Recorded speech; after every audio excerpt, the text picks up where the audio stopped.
Welcome to Learning English with Captain Binoy, Varakil, Assistant Professor, Department of English, St. Joseph's College, Kerala. Today we start the discussion of a very famous novel. It has been shortlisted for the Man Booker Prize. The novel is The Echo Maker and it is written by Richard Powers. So we begin a series of discussions and lectures on The Echo Maker of Richard Powers today, and it's a wonderful novel, and the Times has described the novel this way: magnificent, a psychological thriller, a flawed love story, a commentary on America's relations with itself and the world. So I request all my dear friends to read the novel The Echo Maker by Richard Powers, and of course listen to the series of lectures on The Echo Maker. All the lectures will be just arranged in a special playlist in the channel. So there will be a discussion of the biography of Richard Powers. We will discuss the plot summary of the novel The Echo Maker. We shall also look at the important characters.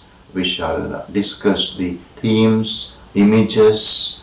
Then we will also discuss some of the important questions based on The Echo Maker in this series of lectures. So today we begin our discussion of The Echo Maker with a look into the very biographical details of the American novelist Richard Powers.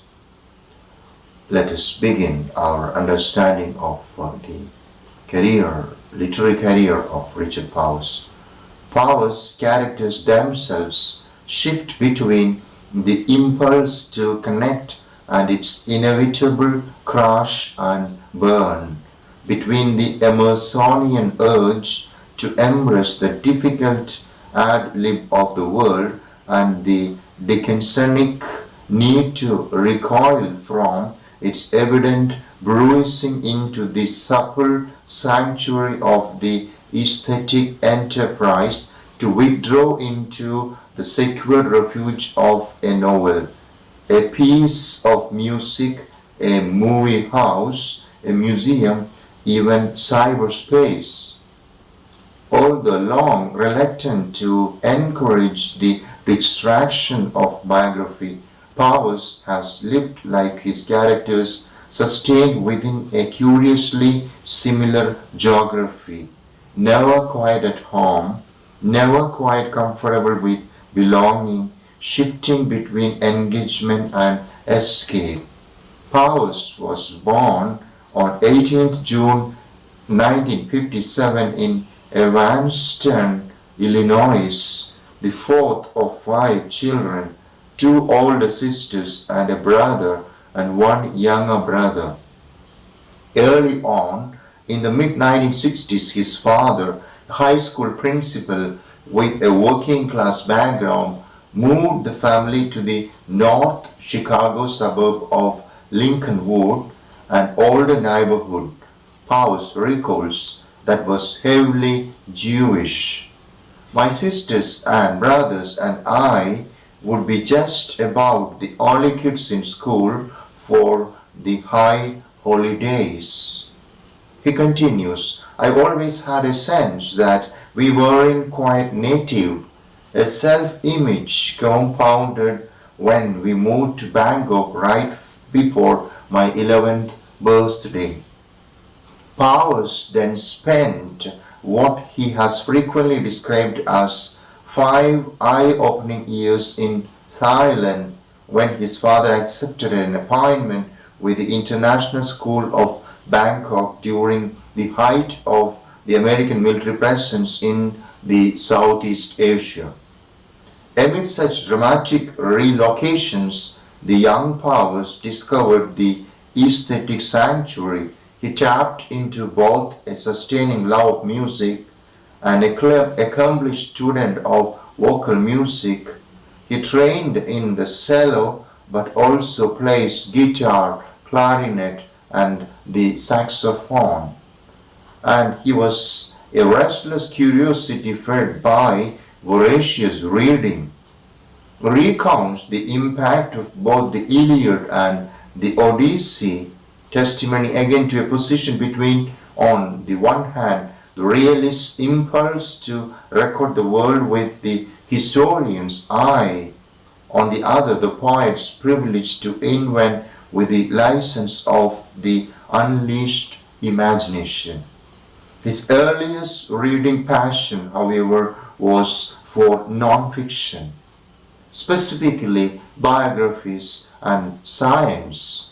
He has cited particularly the impact of Darwin's Voyage of the Beagle, which he read, amazingly enough, in fourth grade.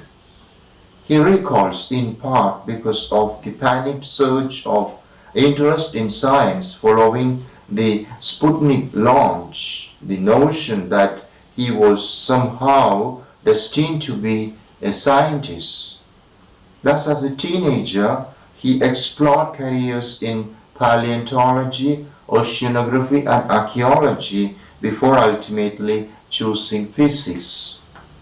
In his former studies, however, Powers would soon find himself pulled between science and the arts. In 1975, he enrolled as a physics major at the University of Illinois, following a pivotal course and honors seminar taught by Robert Schneider, a charismatic teacher and accomplished Freudian critic who Powers recalls convinced him that literature was the perfect place for someone who wanted the aerial view.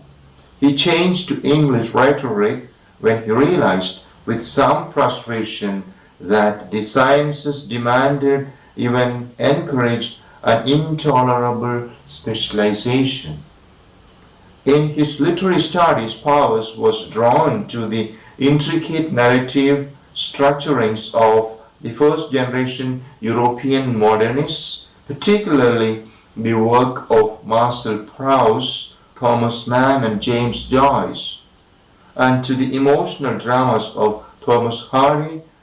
Again, Powers, locating himself in between, drawn to both highly experimental modernism with its conception of the novel as a self-justifying architectural form and the compelling tradition of narrative realism that trained the open eye on the world itself.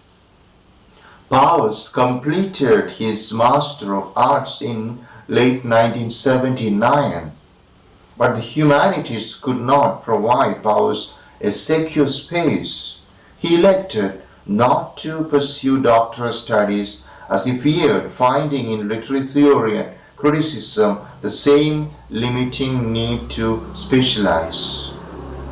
Powers moved to Boston in January 1980 and worked as a computer programmer and freelance data processor, skills he had developed during his off hours learning the massive computer network systems at Illinois.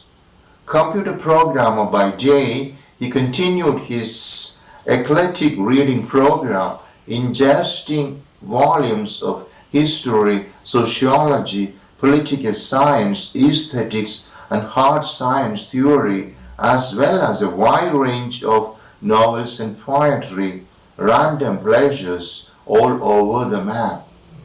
He lived near the Museum of Fine Arts where he would spend Saturdays and where one week he chanced upon an exhibit that included August Sander's 1914 black and white photograph of three Western Wall farm boys heading according to the title to a dance.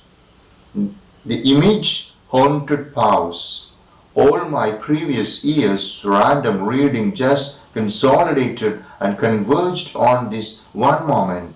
This image, which seemed to me to be the birth photograph of the 20th century. Within 48 hours, he quit his job to devote himself to producing his first novel, Three Farmers on Their Way to a Dance, a project that took more than 2 years. I thought I'm going to put everything that I know in this book because I'm never going to get another shot at this. Afterwards, I figured I would have to go back and do jobs that people are willing to pay for. That novel, which explores the tectonic impact of artistic images, met with significant critical success, much to Power's surprise. Encouraged by the realization that he could make a living from writing, Powers moved to southern Holland, in part to withdraw from the distractions of his initial success in United States, but more to immerse himself in that region's fascinating play of multiple languages and dialects to secure the distance necessary to finish the draft of his second novel, Prisoner's Dilemma, an unsettling work that audaciously juxtaposed Disney and the logic of nuclear warfare, a novel that Powers has described as his most American work. While still in the Netherlands, Powers completed his landmark novel, The Gold Bug Variations, a dense and luminous story of love and death that intricately braids the metaphors of genetics, computer science, and polyphonic music. 2 years after Goldbug, Powers published the much darker Operation Wandering Soul, which chronicled the slow-motion meltdown of a young resident doctor confronting the harrowing realities of a pediatrics ward in Los Angeles Public Hospital. Work on that manuscript was done during a year-long stay in Cambridge and then completed when Powers returned stateside in 1992, except a position as writer in residence at the University of Illinois. Powers would use this academic experience to fashion Galatea 2.2, an ingenious retelling of Pygmalion story using a bizarre university computer experiment in which an eccentric neurologist assisted by a young, successful writer named Richard Powers attempts to teach a computer network to respond to literature. This alternating pattern of darkness and affirmation, doubt and celebration, the shifting from Emerson to Dickinson, marks his most recent work as well. In 1998, Powers published Gain, a disturbing narrative of an Illinois woman coming to terms at midlife with ovarian cancer, most likely caused from the environmental carelessness of a nearby chemical plant, whose 200-year history of Powers relates in alternating chapters. But in his follow-up work, The Mesmerizing Plowing the Dark of 2000, Powers chronicles both the grand efforts of a Seattle-based computer research team to produce the first self-contained virtual reality environment and the poignant narrative of an American teacher held hostage for 4 brutal years by Islamic fundamentalists in Beirut, a prisoner left to the devices of his imagination, the first virtual reality machine. Named in 1996 to Illinois' endowed Swanland Chair in English and appointed to the Center for Advanced Study 1999, Powers continues to write, teach, and travel. He has recently completed his 8th novel, a sprawling generational study titled The Time of Our Singing, January 2003, with the properly ambitious themes of racial identity, the iterations of history, and the power of music. With this, we come to the end of the discussion of the biographical details of Richard Powers. In the next video lecture, we discuss the novel The Echo Maker. Thank you very much for listening.